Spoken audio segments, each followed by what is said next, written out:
Como ler a Bíblia? Quando eu pego uma Bíblia, que na verdade é uma enciclopédia, são 66 livros aqui dentro, né, assusta um pouquinho, principalmente quando você pega uma Bíblia de estudo como essa aqui é a Nova Almeida atualizada, e ela é deste tamanho porque ela tem muito comentário, muito material no final, etc. E por isso que ela é desse tamanho. Nem toda a Bíblia é tão larga assim, mas o importante é a gente saber o seguinte: como é que eu leio a Bíblia? Então eu vou dar para você alguns princípios importantes para dar aquela iniciada, vamos chamar assim, tá bom? Aquele início na leitura da Bíblia. Primeira coisa que eu preciso: não ter medo da Bíblia. Essa é a primeira coisa.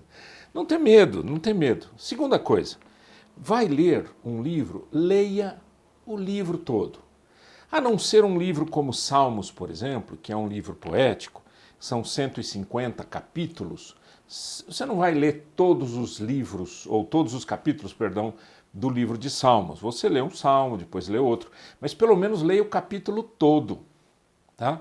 Nos casos dos livros que são mais históricos, não é? Onde é que a gente tem livros históricos? No Antigo Testamento, por exemplo, o primeiro livro da Bíblia é o livro de Gênesis, quando tudo começa, a gênese das coisas, né? Então, quando você lê o livro de Gênesis, você está lendo um livro histórico, um livro de narrativas históricas. Êxodo, segundo livro, Levítico, Números, Deuteronômio, Josué, Juízes, Rute, 1 Samuel, 2 Samuel, 1 Reis, 2 Reis, né? Crônicas, 1 Crônicas, 2 Crônicas, são livros históricos. Esses livros históricos, você precisa lê-los inteiro. Por quê? Porque senão você não tem a narrativa histórica, você não consegue compreender o que está acontecendo. Né? Se você fizer como muita gente faz assim: deixa eu ver o que Deus tem para mim. Eu não sou tão incrédulo assim, né? de não crer que Deus possa usar isso, mas não é a melhor maneira para você ler a Bíblia, para você estudar as Escrituras. Então, pegue um livro, vai pegar um livro. Por exemplo, vamos pegar aqui aleatoriamente um livro no Novo Testamento. Né? Novo Testamento, olha aqui, Novo Testamento, eu já tenho os Evangelhos, Mateus, Marcos, Lucas, João, depois eu tenho o livro de Atos dos Apóstolos, depois eu tenho as epístolas do apóstolo Paulo e assim por diante até o Apocalipse. Vamos pegar aqui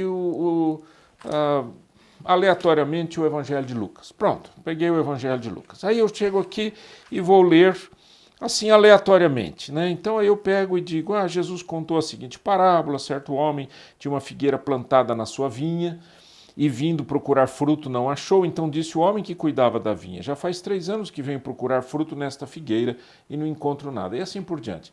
O que eu estou lendo? Bom, eu estou lendo uma parábola. O que é parábola? Então, uma outra consideração que eu faço é: toda vez que você for estudar a Bíblia, tem a possibilidade de uma consulta de um dicionário. Você tem que saber que palavras são aquelas. Dependendo da tradução da Bíblia, você tem mais vocábulos. Aliás, todas as Bíblias praticamente têm mais vocábulos do que aquilo que nós utilizamos diariamente. Então você precisa de dicionário. Essa é uma outra dica importante.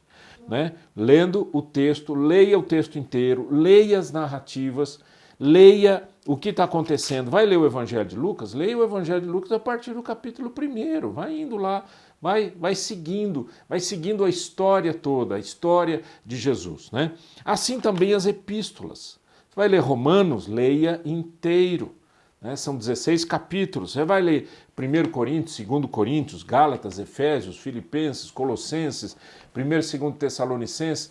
Alguns livros são mais simples do que os outros. Outros são livros proféticos, são livros densos. É o caso dos profetas maiores, quando você tem o livro, por exemplo, de Isaías, Jeremias, Lamentações de Jeremias, Ezequiel, Daniel. São livros densos, são chamados profetas maiores, mas você tem os livros também proféticos, que são os profetas menores, né? Por exemplo, eu estou aqui com o livro de Zacarias aberto, Abacuque, Ageu, Obadias, etc. Então, uma outra dica é a seguinte: procure anotar o que você leu. Então, você leu, você não precisa ler, quando eu falo ler o livro inteiro, não precisa ler o livro inteiro numa sentada, né? Leia devagar, vai absorvendo aquele material. Então tem um caderninho do lado que você anote alguma coisa que você não entendeu. Oh, mas o que é isso? Que relação tem essas palavras aqui com aquilo que eu li lá no Novo Testamento? Vai fazendo isso. Uma outra dica importante: sempre procure descobrir quais são os princípios eternos que tem naquele texto. O que é um princípio eterno? Princípio eterno é um princípio, uma direção de Deus que Deus está dando, né, que Deus deu naquele tempo e continua dando, ele não muda. Princípio eterno. Então, por exemplo, você está lendo lá o livro de... um dos livros lá do Pentateuco. E aí fala do Mar Vermelho, tá certo? O Mar Vermelho não se abriu duas vezes, só abriu uma vez. E não adianta você querer que ele abra agora de novo, ele não vai abrir. Por quê? Porque existem princípios eternos que estão ali. O princípio da proteção de Deus, do cuidado de Deus para o seu povo, da provisão de Deus. Você leu o Maná, por exemplo. Maná caiu do céu, né? Parecia uma farinha, caía do céu. O pessoal não morrer de fome. O que é isso? O cuidado de Deus, a provisão de Deus e assim por diante. Isso são princípios eternos. Então, todo texto que você estiver lendo, todo livro que você estiver lendo, vai anotando qual é o princípio eterno que eu tenho aqui. Qual é a vontade de Deus nisso aqui. Ok? Outra coisa importante é você ler o texto, leia numa outra tradução, depois numa outra tradução. Então existem muitas traduções.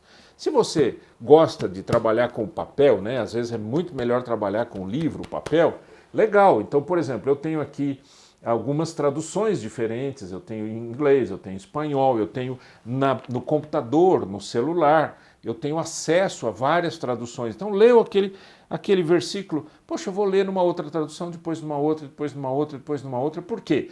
Porque você vai absorvendo melhor o conhecimento daquele texto, ou seja, você vai entendendo melhor o texto. Okay? Então, uma outra dica é a seguinte: antes de ler a Bíblia, ore a Deus. Né? Diga para o Senhor: Senhor, fala comigo. Eu não quero ler a Bíblia simplesmente para conhecer a história ou conhecer coisas aí, né, que eu não conheço. Eu quero conhecer a tua vontade. Fale com Deus, peça para Deus, peça orientação para Deus. No Salmo 119, verso 105, diz: lâmpada para os meus pés é a tua palavra e luz para os meus caminhos. Deus ilumina o caminho da gente quando a gente vai desenvolvendo essa prática da leitura das Escrituras e a busca do conhecimento para o viver diário. Por exemplo, o livro de Provérbios, né? Salmos, Provérbios, está aqui, ó, livro de Provérbios. Provérbios é um livro extremamente interessante, são 31 capítulos muito interessantes para você buscar sabedoria. Como viver? O que eu faço aqui? O que eu faço ali? Então vai lendo. Leia um capítulo por dia, por exemplo, já deu um mês. Olha que legal. 31 capítulos, já deu um mês. Percebeu? Então a leitura das Escrituras não é igual ler um romance, que você pega da primeira folha à última folha. Né? Tem gente que fala: eu vou ler de Gênesis a Apocalipse. Aí chega lá no meio, se perde porque não tem alguns conceitos e aí começa a desanimar. Eu acho que eu vou pular para tal texto, vou pular para tal livro. Tem gente que só lê o Novo Testamento. Não, tem que ler tudo. Tá? Não digo para você que você tenha que ler de Gênesis, depois Êxodo, depois Levítico, depois Números. Seria bom, mas se você não quer fazer assim, leia um capítulo de Gênesis, leia um capítulo do Evangelho de Mateus. Leia outro capítulo de Gênesis, leia outro capítulo em Mateus, ou em Marcos, ou em Lucas. Ou seja, vá lendo Antigo e Novo Testamento e você vai tendo um panorama maior a respeito das Escrituras. Bem, por hoje eu tenho teria muita coisa para falar, mas por hoje é só. Eu espero ter dado a você pelo menos um gostinho de eu quero ler a Bíblia sistematicamente. Tá bom? Deus te abençoe.